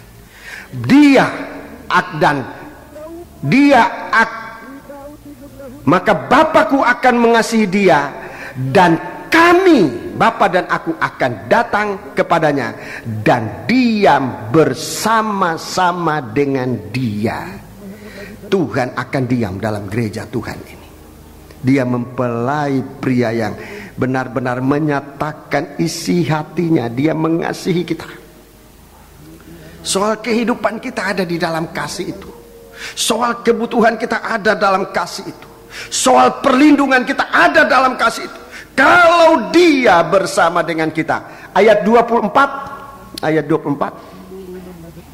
Barang siapa tidak mengasihi aku, ia tidak menuruti firman-Ku. Dan firman yang kamu dengar itu bukanlah daripadaku, melainkan dari Bapa yang mengutus aku. 25 dan 26. Semuanya itu kukatakan kepadamu selagi aku berada bersama-sama dengan kamu. Terus. Tetapi penghibur, yaitu Roh Kudus. Penghibur itu Roh Kudus. Yang akan diutus oleh Bapa dalam namaku. Dialah yang akan mengajarkan segala sesuatu kepadamu. Dan akan mengingatkan kamu akan semua yang telah kukatakan kepadamu. Ya, yang telah kukatakan kepadamu. Jadi saudara-saudaraku, mari kita melakukan, kita diisi oleh Tuhan dengan kasih Tuhan. 1 Yohanes pasal 2 tadi, 1 Yohanes pasal 2, 1 Yohanes pasal 2, kita membaca ayat 16 sekarang. Ayat 16. 1 Yohanes pasal 2 ayat 16. Sebab semua yang ada di dalam dunia, yaitu keinginan daging, dan keinginan mata, serta keangkuhan hidup, bukanlah berasal dari Bapa, melainkan dari dunia. Dari dunia. Itulah isi dari kota Babel. Orang yang tidak melakukan kehendak Allah, dia dihuni oleh roh najis, roh jahat. Dia tempat persembunyi roh najis dan burung-burung yang dibenci oleh Tuhan. Ini di sini disebut namanya burung-burung itu. Keinginan daging, keinginan mata, keangkuhan hidup. Jadi orang yang tidak melakukan kehendak ini pasti, ini saudaraku, pasti terjadi ini kehidupan yang sedemikian rupa. Kita kembali dalam Wahyu pasal 18. Wahyu pasal 18. Jadi kita melihat saudaraku, kita melihat bahwa kehidupan kita sekarang ini, kehidupan kita ini harus merupakan satu kehidupan, merupakan wadah dari pribadi Allah untuk bersinar. Ini yang bersinar, ini yang bercahaya. Kasih itu akan bersinar. Kasih itu akan bersinar bagaikan matahari. Dalam gambar Wahyu 12 ayat 1 itu, kasih itu bersinar bagaikan matahari yang menerangi bumi ini. Saudara-saudaraku, roh Allah itu akan bersinar bagaikan bintang-bintang di atas kepala. Dan firman Allah itu berita pendamaian, pijakan kaki, Injil perdamaian, ya, berkasutkan Injil perdamaian. Ya, begitu saudara-saudaraku. Ini terang benderang. Dunia, bumi menjadi terang oleh kemuliaannya, saudara-saudaraku. Sementara orang yang tidak melakukan kehendak Allah, ya ini dalam ayat 2 ini, menjadi roboh. Itu nomor 1, roboh, tidak bisa dibangun, hancur, roboh. Kota besar Babel itu roboh, tahtanya roboh, sistem ekonominya roboh, sistem politiknya juga roboh. Itu yang disebut dalam Wahyu 18 ini, roboh, sebab tidak melakukan firman Allah. Wahyu 17, tahta kedudukannya hancur.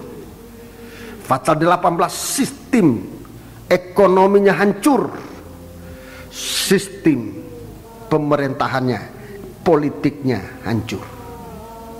Itu pasal 18. Sebab itu dalam ayat yang keempat dan 5, Tuhan suruh kita keluar dari Babel itu. Jangan tinggal di Babel itu. Dalam Bidstone saya sudah sampaikan kepada kita sekalian, kepada saudara-saudara, kepada kita, supaya kita sekarang, sikap kita sekarang nomor 1 membenci dosa, ya, itu nomor 1. Membenci itu artinya keluar dari Babel ini, membenci dosa dan keadaan yang tidak benar. Itu nomor 1. Dalam Bidstone saya sudah sampaikan itu. Nomor 2, kita melawan doktrin atau pengajaran-pengajaran sesat. Itu kita harus jaga di hari-hari ini. Jadi dosa di dalam dunia ini kita jauhi, kita tinggalkan, kita benci.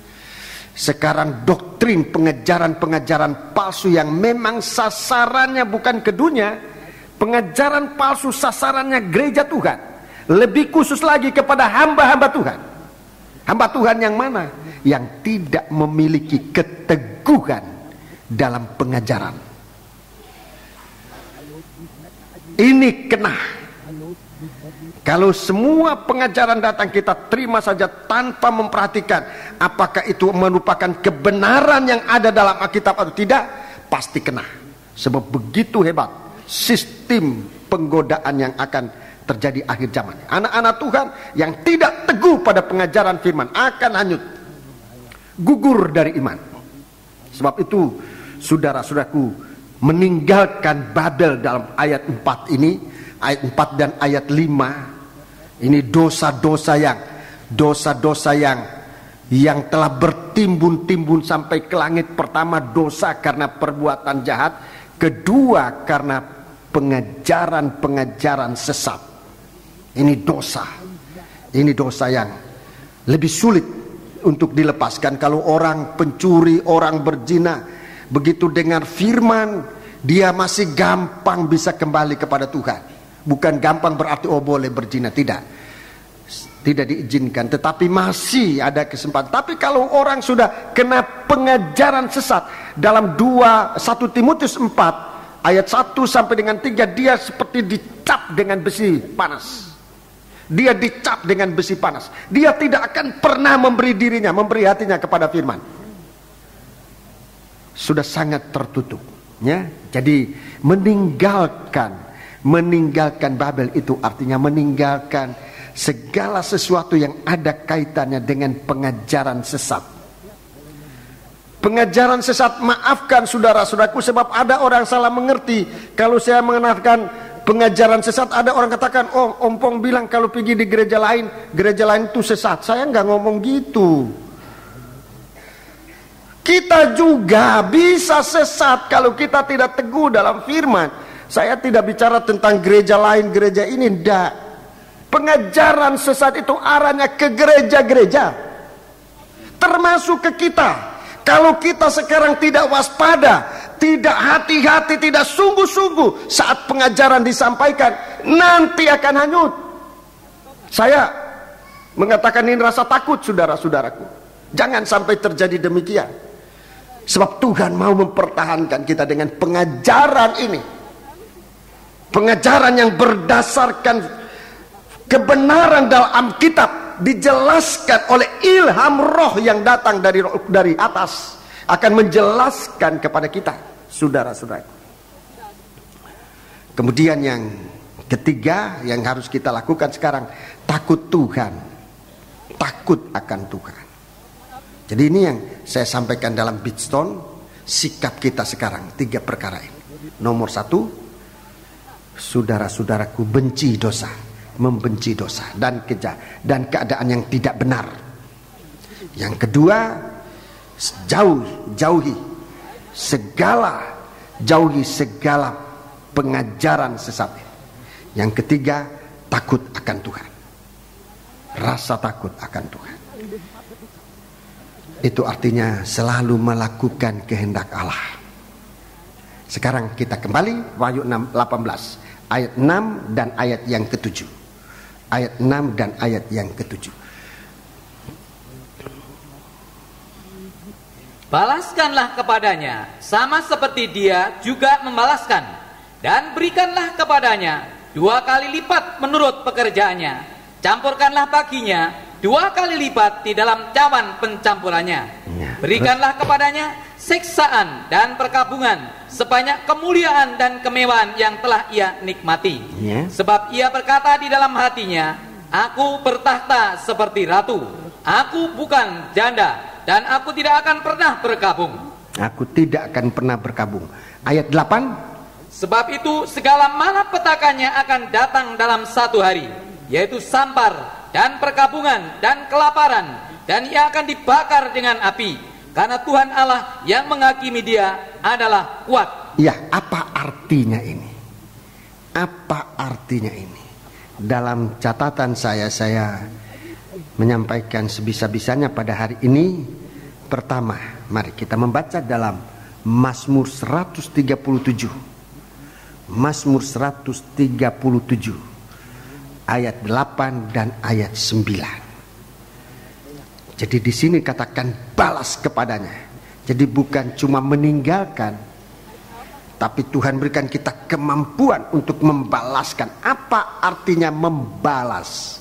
Membalas kepadanya sama seperti juga ia harus dibalaskan 2 kali lipat seperti menurut pekerjaannya. Baca Mazmur 137. Mazmur 137. Saya tunjukkan garis besar mengingat waktu yang sangat cepat berjalan. Mazmur 137. Mazmur 137 ayat 8 dan ayat 9. Hai putri Babel yang suka melakukan kekerasan. Hai putri Babel yang suka melakukan kekerasan. Berbahagialah orang yang membalas kepadamu. Berbahagialah orang yang membalas kepadamu. Perbuatan-perbuatan yang kau lakukan kepada kami. Iya. Berbahagialah orang yang menangkap dan memecahkan anak-anakmu pada bukit batu. Ya. Jadi kalau kita meninggalkan Babel, saya sudah jelaskan banyak tadi saudara-saudaraku, itu berarti Tuhan sedang mempersiapkan kita kebahagiaan yang sebenarnya.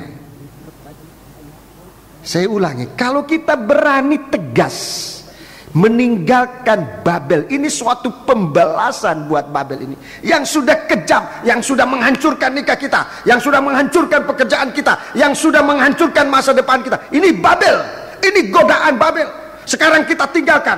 Tuhan katakan balaskan. Balaskan itu artinya tidak ingin berdamai lagi dengan Babel itu. Apa yang Tuhan siapkan? Kebahagiaan. Berbahagialah orang yang membalaskan kepadamu, hei Babel, perbuatan-perbuatan yang kau lakukan kepada kami. Berbahagialah orang yang menangkap dan memecahkan anak-anakmu pada bukit batu. Ini nomor 1. Kesediaan kita untuk tegas meninggalkan Babel, itu pembalasan. Itu artinya Tuhan mempersiapkan kita kebahagiaan lebih dari apa yang pernah ditawarkan oleh Babel, merupakan tipuan. Saudara-saudaraku, itu nomor 1. Nomor 2, Yeremia 50. Ya, dengan menyebut kitab Nabi Yeremia ini saya ingin menarik perkataan saya dalam hari Minggu saya katakan baca Yesaya 50 dan 51, sebutkan ayat ini perlu saya tarik dari sidang jemaat. Dalam catatan saya mungkin saya sebut baca Yesaya 50 dan 51 tentang Babel. Memang ini tentang Babel, tapi yang benar bukan Yesaya tapi Yeremia. Mohon dengan ini saya diampuni oleh saudara-saudara dan dengan demikian masalah tidak ada lagi. Yeremia pasal 50. Yeremia pasal yang ke-50. Yeremia 50 ayat 15 dan 29. Yeremia 50 dan juga Yeremia 51 sudah lihat hukuman-hukuman atas Babel ya. Ayat 5 pasal 50 dan 51 mengenai Babel. Sekarang pasal 50 ayat 15. Bertembik soralah, menyeranglah dari segala pihak. Dia sudah menyerah, tonggak-tonggaknya sudah rebah, bakar-bakarnya sudah runtuh. Iya, terus sungguh itulah pembalasan Tuhan. Laksanakanlah pembalasan terhadapnya. Lakukanlah kepadanya seperti yang dilakukannya sendiri. Iya, jadi saudara-saudaraku, Tuhan dengan kasih Allah yang ada pada kita, yang mengisi kita, dengan roh Tuhan yang mengisi kita, dengan firman yang mengisi kita, kita berhadapan dengan seteru, dengan musuh bagaikan kota yang tidak berbenteng. Tidak berbenteng. Jadi kita, saudara-saudaraku, benar-benar kalau istilahnya orang pertandingan kita di atas angin, tidak punya benteng. Musuh yang tidak punya benteng. Ayat 29. Kerahkanlah penembak-penembak melawan Babel, semua orang pemanah, berkemahlah mengepungnya, supaya jangan ada yang lolos. balaskan dia setimpal dengan perbuatannya. Iya. Lakukanlah kepadanya tepat seperti yang dilakukannya sendiri, sebab ia bertindak kurang ajar terhadap Tuhan, terhadap yang Maha Kudus, Allah Israel. Allah Israel. Ayat 30. Sebab itu taruna-tarunanya akan rebah di tanah-tanah lapangnya, dan semua prajuritnya akan menjadi bungkam pada waktu itu. Demikianlah firman Tuhan. Terus, sesungguhnya aku menjadi lawanmu, hei engkau yang kurang ajar. Demikianlah firman Tuhan Allah semesta alam. Sebab waktunya sudah tiba saat aku menghukum engkau. Si kurang ajar itu akan tersandung jatuh, dan tidak akan ada yang membangkitkan dia. Di kota-kotanya aku akan menyalakan api yang akan menghanguskan segala apa yang di sekitarnya. Ya, jadi Tuhan yang menyertai kita. Dalam ayat yang lain disebutkan, dia tidak ada kesempatan untuk melawan. Tidak ada kesempatan. Dia punya tempat, tidak berkota benteng. Dia tidak punya kekuatan. Dia tidak punya senjata. Senjatanya sudah dipatahkan semuanya. Tetapi kita harus lebih dahulu mempersiapkan diri untuk bersinar, untuk bercahaya. Itu sebabnya saya ingat sekali waktu kesaksian, waktu tutup buka tahun 9899. Kesaksian itu begitu kuat. Pertama, untuk mengakui keagungan Tuhan, untuk menjadi berkat buat sesama. Kedua, memuliakan Tuhan yang bersinar ini, dan sinar itu merupakan suatu kekuatan untuk menyingkirkan segala kegelapan. Yesaya 47, kitab Nabi Yesaya 40, yang ketiga. Yesaya 47. Yesaya pasal 47 ayat 7 sampai dengan ayat 10.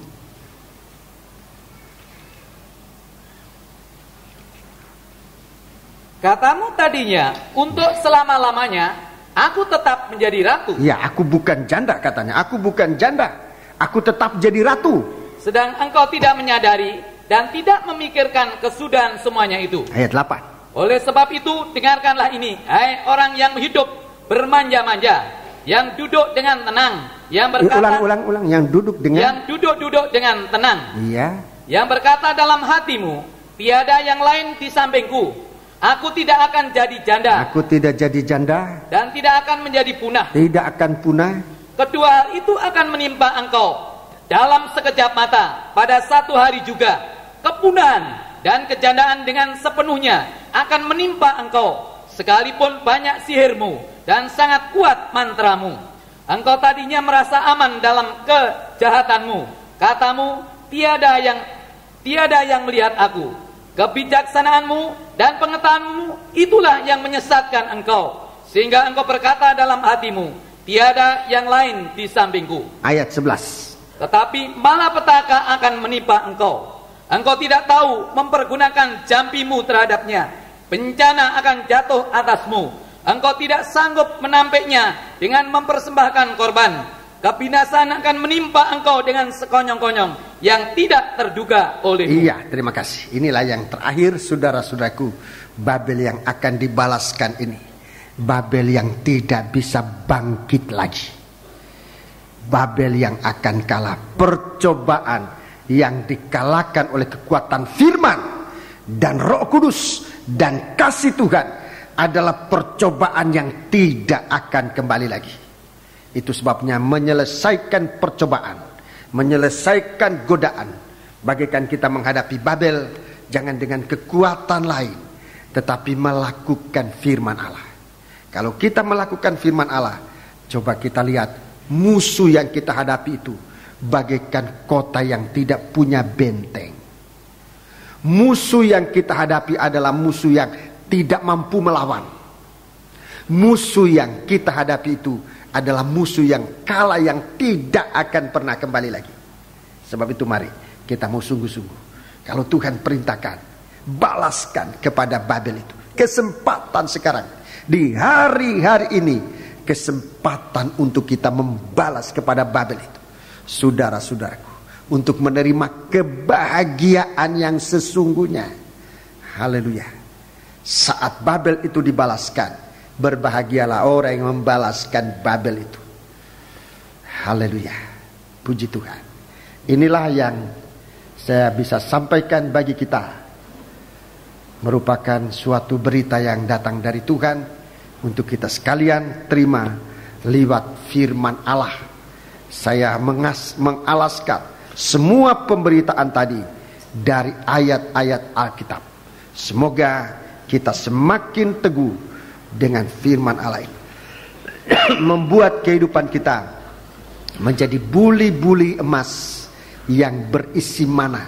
Iman kita tidak digoyahkan. Tidak akan digoyahkan lagi. Kalau kita sampai kepada pembalasan, bukan hanya meninggalkan Babel, tapi membalaskan, kita akan sampai kepada kebahagiaan yang sesungguhnya. Mari kita berdiri. Pelayan-pelayan perjamuan suci, silakan maju ke depan. Kita akan menggunakan psalm. Nyanyian rohani nomor 83.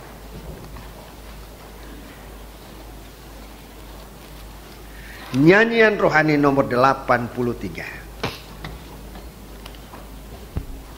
Kita melakukan ini, kita akan masuk dalam doa untuk menggunakan perjamuan suci.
Tundukkan kepala. Tuhan bencana hidupku. Mohon sungguh-sungguh kepada Tuhan. Firman sudah ditaburkan, mana sudah diturunkan. Sementara nyanyian ini dilakukan, bukalah hati. Roti kehidupan, beriku makan sepuasnya. Isilah hingga selamat sempurna. Isilah Tuhan, sekali lagi. Isilah Tuhan, bejana hidupku. Lepaskan dahaga jiwaku.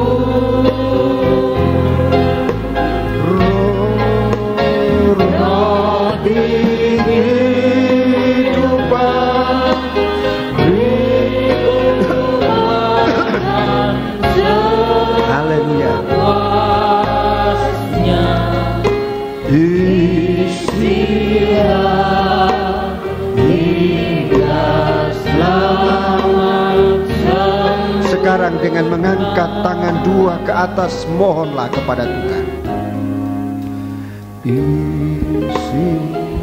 Naikkan permohonan ini sambil membuka hati.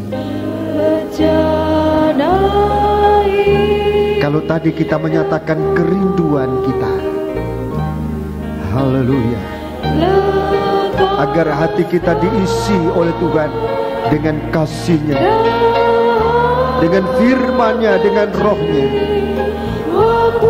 Haleluya. Sekarang kita membuka hati. Haleluya.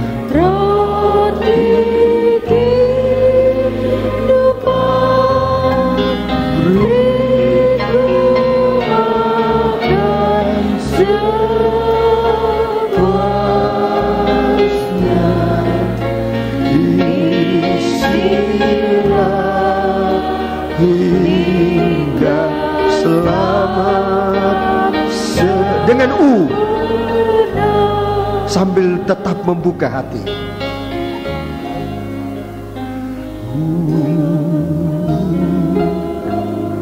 Tuhan sedang menghamburkan benih firman Allah ini, sedang menurunkan mana ini. Ya Ramalama Sangkalabasa. Seberapa banyak, seberapa mampu kita terima mana ini. Haleluya, haleluya. Dia memberikan kita kehidupan. Jangan sampai kita tidak mengambil. Sebab Tuhan katakan yang sedikit tidak akan kekurangan, yang mengumpulkan sedikit tidak akan kekurangan, yang mengumpulkan banyak tidak akan kelebihan. Itu artinya Tuhan begitu adil, sesuai kemampuan kita. Haleluya, haleluya. Tetapi kalau kita menolak mana ini, kalau kita tidak mau mengambil, kita benar-benar rugi. Haleluya. Angkat tanganmu, sembahlah Dia.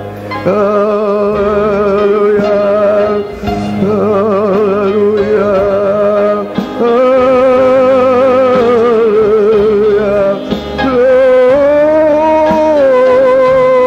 glory, haleluya, haleluya. Kami membuka hati kami Tuhan, haleluya. Kehidupan kami, Engkau perhadapkan kami, hati-Mu sumber kehidupan. Haleluya, haleluya. Sumber kebahagiaan, sumber pelindungan sejati. Haleluya, haleluya, haleluya, haleluya, haleluya. Tiada yang harus kami ragukan kepadamu Tuhan. Haleluya, haleluya. Sebab dalam mengasihi Engkau tidak ada keraguan ini.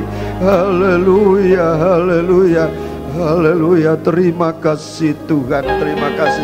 Engkau yang mendengar doa kami, Engkau yang memelihara kehidupan kami, Engkau yang menyertai kami, memberikan kami kemampuan. Seberapa mampu kami mengambil firman-Mu, entah hanya sepatah kata, tapi sepatah kata itu tumbuhkan, hidupkan dalam hati kami Tuhan. Haleluya. Engkau dapat menyingkirkan segala Babel yang selama ini menguasai kehidupan kami umat-Mu Tuhan. Bebaskan kami Tuhan. Terima kasih. Turunkan tangan. Bapa, setelah firman-Mu diberitakan, tubuh dan darah-Mu, roti dan anggur disiapkan. Tetapi seperti Engkau katakan, bukan roti dari dunia ini, tetapi roti yang turun dari surga. Engkau yang sudah datang, yang mempersiapkan diri-Mu dan mempersembahkannya kepada Tuhan, dan menjadi makanan dan minuman yang sungguh-sungguh buat kami. Itulah yang akan kami terima. Sebab itu Tuhan, biarlah Engkau memberkati perhimpunan kami, memberkati Tuhan setiap firman yang kami terima dalam hati kami, untuk menjadi sumber kehidupan kami. Sekarang kami akan menerima tubuh dan darah ini, bukan lagi roti dan anggur, tetapi tubuh dan darah-Mu yang mempersekutukan kami menjadi satu tubuh dalam Dikau. Terima kasih Bapa. Kami akan menerima tubuh dan darah ini. Layakan kami menerima berkat dari perjamuan suci ini, yang akan kami terima di dalam nama Tuhan Yesus Kristus. Haleluya. Amin. Sambil melakukan nyanyi